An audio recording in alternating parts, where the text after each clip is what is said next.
ओम शांति। आज प्यारे मीठे भगवान की अव्यक्त मीठी मुरली मंथन की डेट है 10 जनवरी 2021। तो चलिए हम सभी भगवान से सुनते हैं कि बाबा ने आज हमें क्या टाइटल दिया।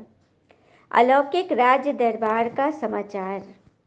बाबा ने आज अलौकिक ब्राह्मणों के राज दरबार का समाचार बता रहे हैं। तो आज भगवान अपने स्वराज अधिकारी बच्चों की राज दरबार देख रहे हैं।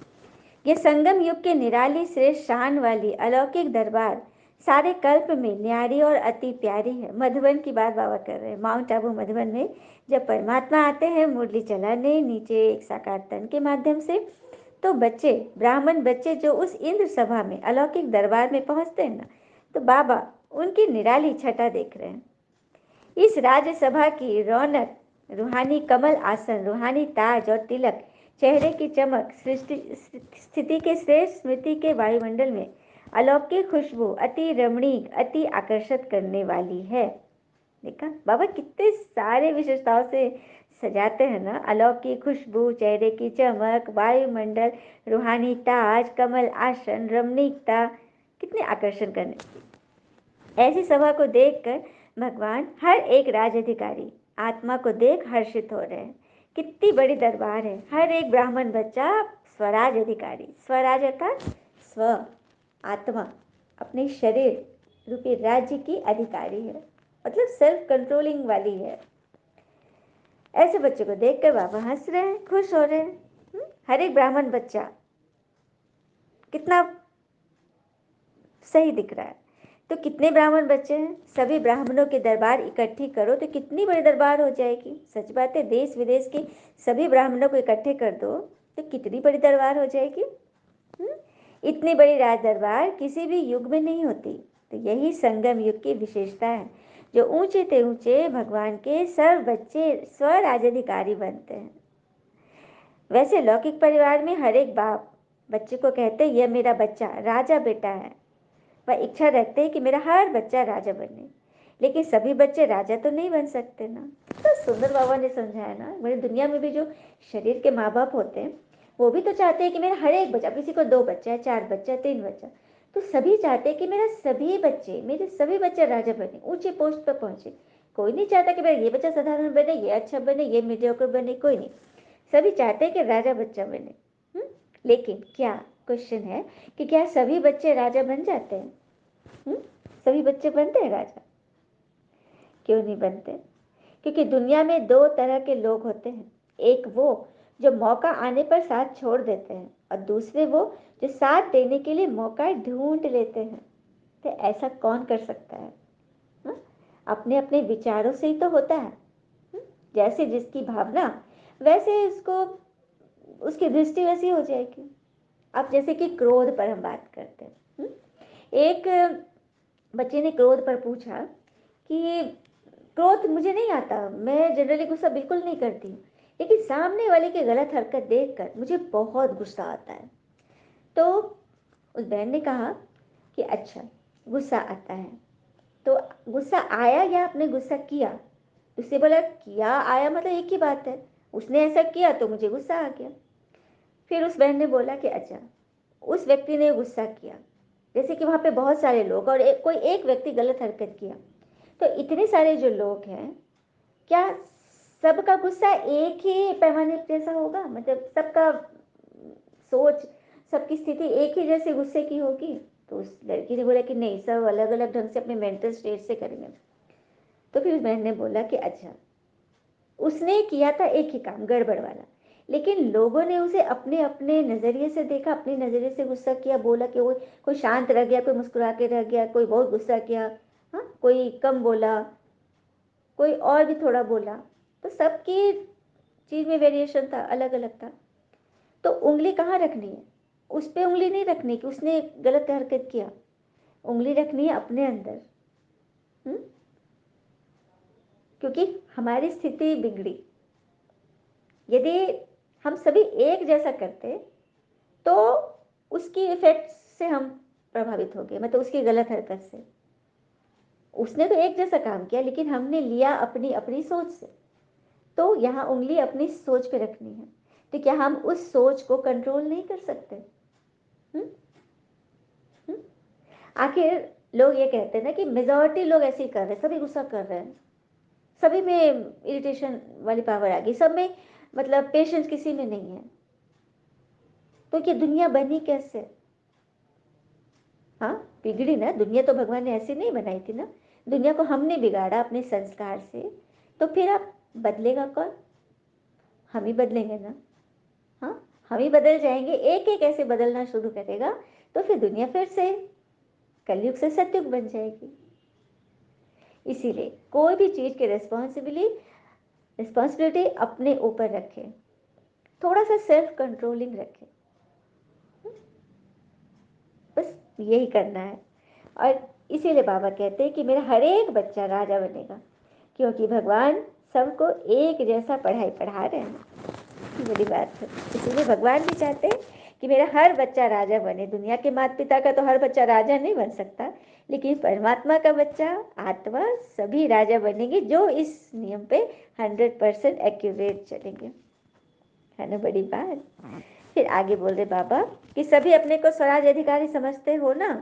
नए नए आए हुए बच्चे राज अधिकारी हो या अभी बनना है? नए बच्चों से बाबा पूछ रहे हैं। नए नए हैं तो मिलना जुलना सीख रहे हैं। अव्यक्त पिता की अव्यक्त बातें समझने की भी आदत पड़ जाएगी। मतलब अव्यक्त भगवान जो मिलन मनाते हैं, उनकी बातें सुनने समझने में भी लोगों को थोड़ा टाइम लगता है। कि नए बच्चे अचानक से उसे सुनेंगे तो उनको पहले तो सुनाई भी शीघ्र से नहीं देगा, और समझ में उनकी बातें जो बहुत क्लिष्ट होती है वो भी समझ में नहीं आएगी। तो धीरे धीरे प्रैक्टिस से, रेगुलरिटी से सब समझ में आएगा। लेकिन सबसे पहले निश्चय होना चाहिए कि ये भगवान की ही वाणी चल रही है। कितनी बड़ी बात है ना। फिर बाबा ने बोला ब्राह्मण जीवन की विशेषता पवित्रता का ही सूचक है। ताज, ताज देवी देवताओं के चेहरे सर पे ताज दिखाते हैं ना।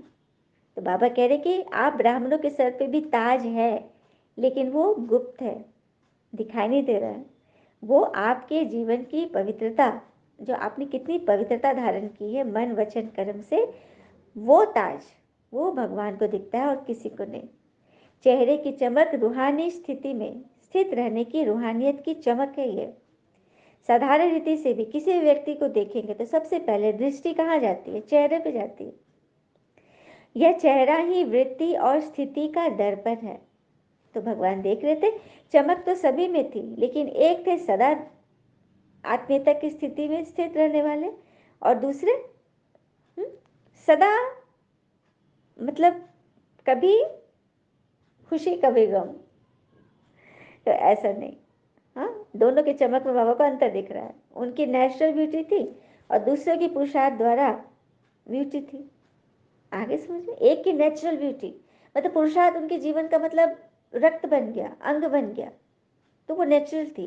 और दूसरा पुरुषार्थ करने की मतलब ट्रेनिंग। कर रहे हैं तो खुशी है, नहीं कर रहे तो फिर दुख है, चिंता है। तो ये तो मेकअप नहीं हुआ ना, नेचुरल नहीं हुआ ना। तो नेचुरल ब्यूटी की चमक सदा एक रस रहती है, दूसरी ब्यूटी कभी बहुत अच्छी कभी परसेंटेज में रहती, एक जैसी एक रस नहीं रहती। तो बाबा इसको डिस्क्लोज कर रहे हैं कि किस तरह से तुम्हें नेचुरल ब्यूटी को अपनाना है। पिता ही संसार है, वह एक पिता दूसरा न कोई। जब संसार ही बाबा है तो फिर एक रस स्थिति क्यों नहीं रह रही है? क्योंकि सब कुछ हम भगवान के श्रीमत अनुसार कर रहे हैं, तो स्थिति भी तो एक रस रहनी चाहिए ना। जिससे बुद्धि कहीं भी इधर उधर न जाए। लेकिन एक पिता ही सब कुछ है, फिर बुद्धि कहाँ जाएगी? भगवान की तरफ ही जाएगी ना। हाँ, और भगवान जो सिखाते हैं उनसे सीखते रहेंगे तो चेहरे की चमक सदा अलौकिक रहेगी, रूहानियत की चमक रहेगी, आंतरिक चमक रहेगी। फिर बाबा बोल रहे हैं मेहनत के चिन्ह नहीं दिखाई दे, प्राप्ति के चिन्ह दिखाई दे। अभी भी देखो, कोई कोई बच्चों के चेहरे को देख यही कहते हैं कि इन्होंने कुछ पाया है, और कोई कोई बच्चों के चेहरे को देखकर यह भी कहते हैं कि ऊंची मंजिल तो है लेकिन त्याग भी बहुत ऊंचा किया है। त्याग दिखाई देता है, भाग्य नहीं दिखाई देता चेहरे से।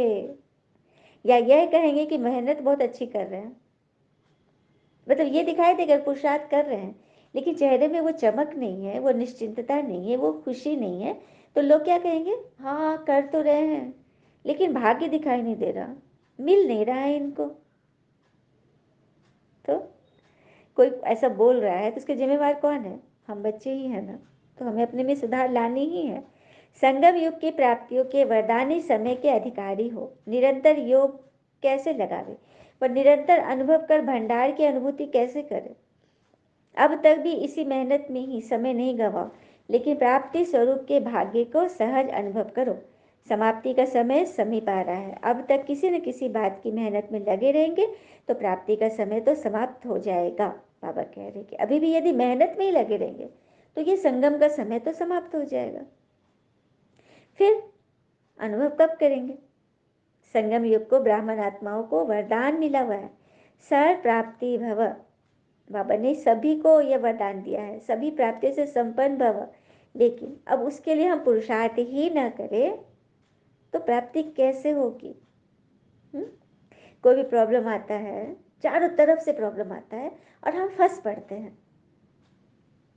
एक ईश्वर पर भरोसा रखो, सारा प्रॉब्लम भगवान को लिख कर दो, योग में उनसे बातें करो, सब कुछ उनको देकर छोटा बच्चा जैसा निश्चिंत हो जाओ, हमारे साथ कुछ भी बुरा नहीं होगा। यदि फिर भी हो रहा है तो कल की कहानी थी ना मोहम्मद साहब की, यदि समय आ गया है हमारे जाने का तो वो लोग हमारा बिगाड़ करेंगे, कुछ भी हमारे साथ बुरा करेंगे। लेकिन यदि समय नहीं आया है, हमें अभी और पुरुषार्थ करना और सेवा करना है, तो वो लोग मेरा कुछ भी बाल बांका नहीं कर सकेंगे। मतलब दोनों हाथ में लड्डू हमारे। बुरा होगा तो होना है तो हो गया, और नहीं होना है तो कुछ भी नहीं होगा। तो निश्चिंत रहे, जैसे कि वो हिरनी ने किया। एक बार की बात है, एक बार एक जंगल में बिजली गिरी, मौसम बहुत ही डरावना हो गया। तो शाम का समय था, अंधियारा होने जा रहा था और मौसम इतना भयानक, मूसलाधार बारिश हो रही थी, बिजली कड़क रही थी एकदम। एक हिरनी भागती उधर से आई, वो गर्भिणी थी, किसी भी वक्त बच्चा हो सकता था, इस स्थिति में थी, अब तब में थी बेचारी, भाग रही थी। अचानक उसने देखा कि वो पानी से भाग रही थी बचने के लिए कहीं शेड में, देखा कि उसके पीछे एक एक पेड़ के नीचे वो बैठ गई छुपने के लिए। तो कुछ खटखट की आवाज़, दूर देखा, दूर से एक शिकारी इसको देखकर अपने बंदूक में गोली भर रहा है। तो वो सामने थोड़ी दूर पर देखी शिकारी, तब तो पीछे मुड़ के इधर देखी, भागने चाहिए, फिर इधर देखी कि एक शेर है उसके उतनी दूरी पर। अब किधर जाए वो। फिर वो दाएं देखी तो उधर जंगल में आग लगी हुई है, उधर भी नहीं जा सकती। और बाएं देखी तो उधर नदी है।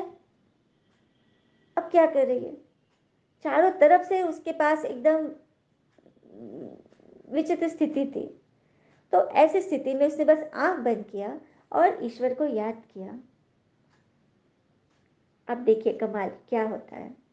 उस भयंकर परिस्थिति में भी जब भगवान को याद की तो शिकारी ने गोली चलाया, हाँ, लेकिन उसके जंगल में जो आग लगी हुई थी ना, एक चिंगारी उड़ करके हवा हवा भी बह रही थी, उसके आंख में ऐसा पड़ी कि उसका निशाना चूका और गोली हिरन को न लग के हिरन के दूसरे तरफ जो शेर था उसको लग गया।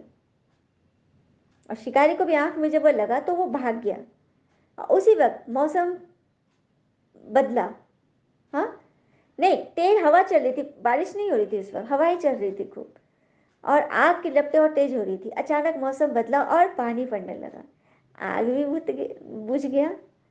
और उसी वक्त नहीं, हिरन ने प्रार्थना क्या किया था कि हे ईश्वर, मैंने तो जीवन जी लिया, मेरा जान तो जाए जाए, लेकिन जो मेरा बच्चा अभी उसने इस दुनिया में अपने पाँव भी नहीं रखे हैं, उसको मैं चाहती हूँ, उसको वो इस दुनिया को देखे, वो उसे जीवन दान मिले। और सच में ऐसी स्थिति हुई और उसी वक्त वो बच्चा धरती पर कदम रखा। तो देखा किस तरह से एक निश्चय, एक भरोसा से हम चारों तरफ भी कभी अगर तूफानों से घिर गए, परिस्थितियों से घिर गए, लेकिन ईश्वर की याद हमें बहुत बल देती है, हमारे हर प्रॉब्लम से हमें बचा लेती है। ये निश्चय हमें बहुत आगे बढ़ाएगा। तो क्या ऐसे बच्चों के पास अप्राप्ति होगी? कुछ भी, कुछ नहीं भी है, घर में खाने को कुछ भी नहीं है, नमक रोटी तो है, वो खा के भी हम खुश रहेंगे, नहीं तो 56 भोग भी रहेगा, मन से खुश नहीं है, शांत नहीं है, कुछ भी टेस्ट नहीं लगेगा और उसका न खून भी बनेगा। होता है ना, इसका अनुभव है ना सबको। मूड अगर खराब रहे, कितना भी कुछ घर में पड़ा हो, देखने तक का मन नहीं करेगा, पहनने का मन नहीं करेगा, कहीं जाने का मन नहीं करेगा। और अगर मन खुश है, ईश्वर में भरोसा है, निश्चय है, तो फिर सब कुछ सही है, कुछ भी हो रहा है, ऑल इज वेल, ऑलवेज। तो फिर आगे बोल रहे बाबा, ऐसे उमंग उत्साह वाले ही समय पर अपनी संपूर्ण मंजिल को पा सकेंगे। त्रेता में राम सीता जैसा बनने के लिए तो कोई भी तैयार नहीं है। ये बिल्कुल सही बात है। त्रेता युग में राम जी सीता जी का युग है, ये तो सबको पता है। राम जी के हाथ में धनुष बाण दिखाते हैं ना, किस लिए?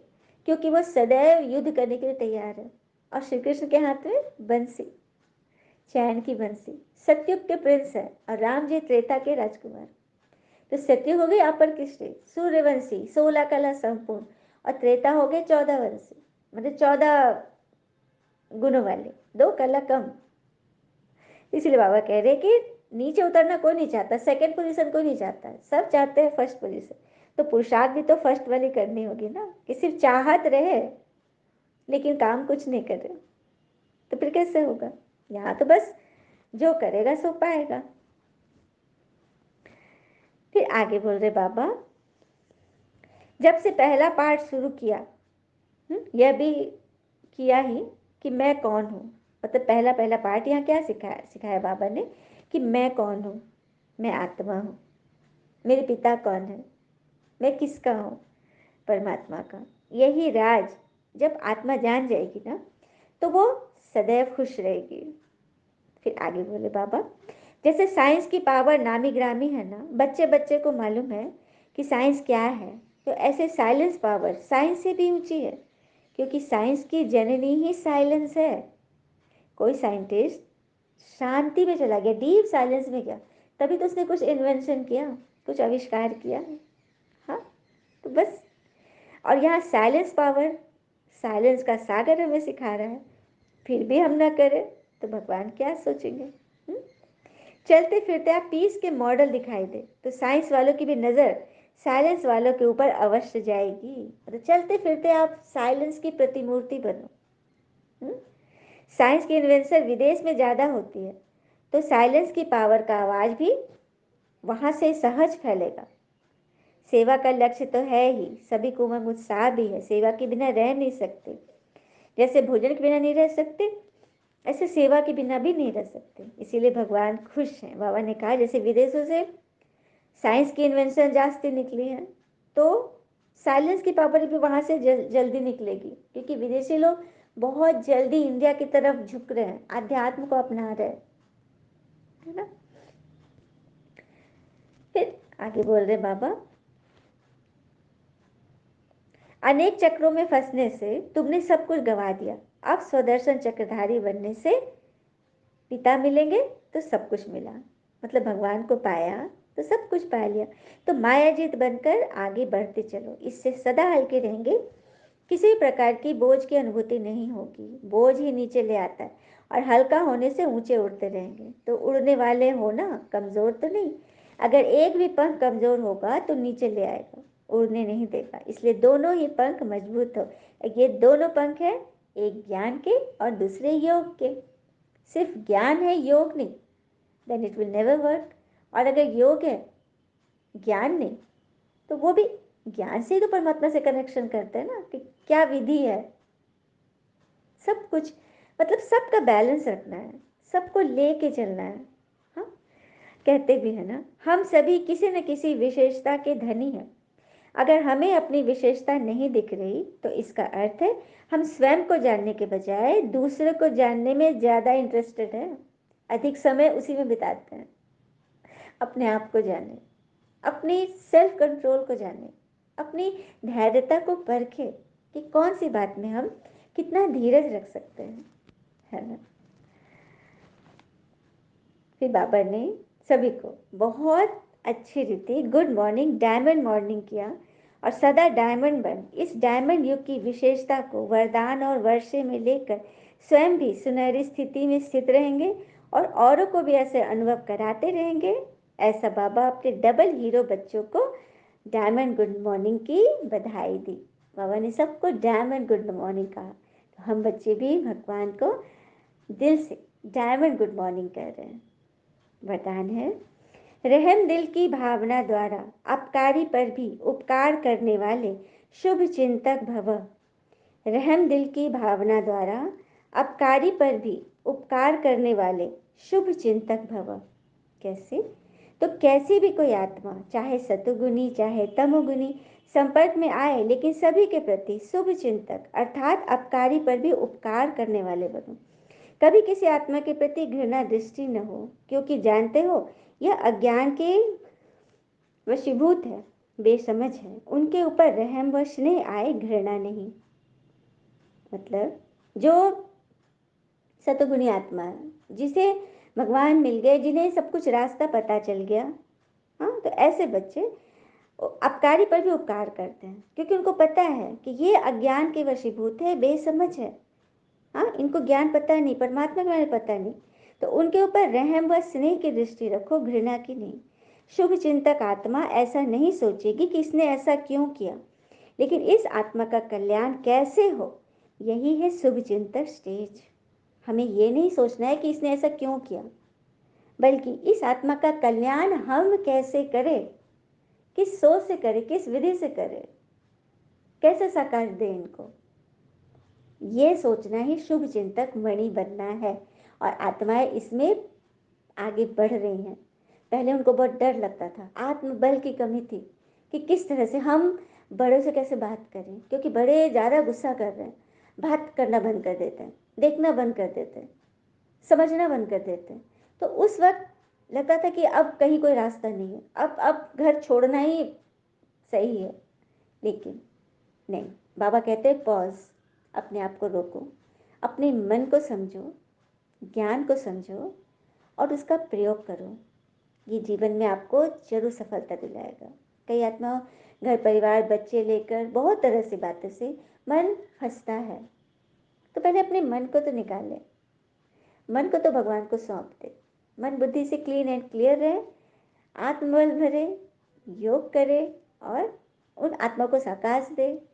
हाँ, क्षमा मांगे, उनके प्रति यह सोचे कि कैसे इनका कल्याण करे, कैसे मीठे मीठे बोल से, कैसे इनको गिफ्ट्स देकर, मतलब अच्छी तरह से उनके उनके मन को जीते, इस पर फोकस करना है ना। यही है शुभ चिंतक मणि की स्टेज। तो सबको बनना है ना, ऑल इज वेल, पता है सबको। स्लोगन, तपस्या के बल से असंभव को संभव कर सफलता मूर्त बनो।